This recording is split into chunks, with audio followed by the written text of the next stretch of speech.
Ujjwala बैसाने. Yes Marathi news मध्ये आपलं स्वागत. आता पाहूया एक स्पेशल रिपोर्ट. सायकल चालवा, पर्यावरण वाचवा असा संदेश घेऊन भोकरदन शहरातून सायकल दिंडीचे प्रस्थान. शेकडो वर्षाची परंपरा असलेल्या पंढरीच्या वारीमध्ये काळानुरूप अनेक बदल झालेत. मात्र पायी चालत जाऊन पांडुरंगाचरणी लीन होणाऱ्यांची संख्या मोठी आहे. त्यात आता महाराष्ट्रातील सायकलिस्टची भर पडत असून भोकरदन जाफराबाद सायकल संघटनेनेही यंदा सायकलीने पंढरपूरची वारी सुरू केली. आज सकाळी सुमारे 5 वाजेच्या दरम्यान सायकल चालवा, पर्यावरण वाचवा असा संदेश घेऊन भोकरदन शहरातून सायकल दिंडीचे प्रस्थान झाले आहे. ते सायकल दिंडीने 4 ते 6 जुलै दरम्यान 2 दिवस सायकल चालवत 360 किलोमीटर अंतर पार करत ही सायकल दिंडी पंढरीत पांडुरंग चरणी लीन होणार आहे.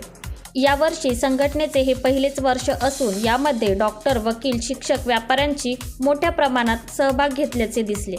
त्याचबरोबर सायकल दिंडीच्या अनुषंगाने सायकल दिंडीत सहभागी झालेल्यांना त्यांच्या मित्रपरिवारांकडून आगळ्या पद्धतीने मोठ्या जल्लोषात पुढील वाटचालीच्या शुभेच्छा देण्यात आल्या.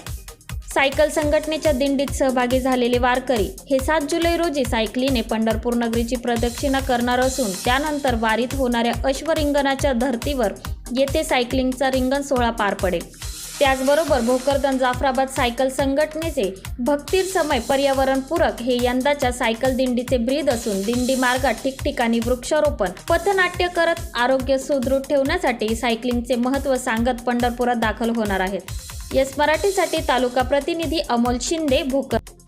अशाच प्रकारे ताज्या घडामोडींसाठी yes Marathi news YouTube channel share करा, सबस्क्राईब करा, लाईक करा आणि पाहत राहा येस मराठी न्यूज.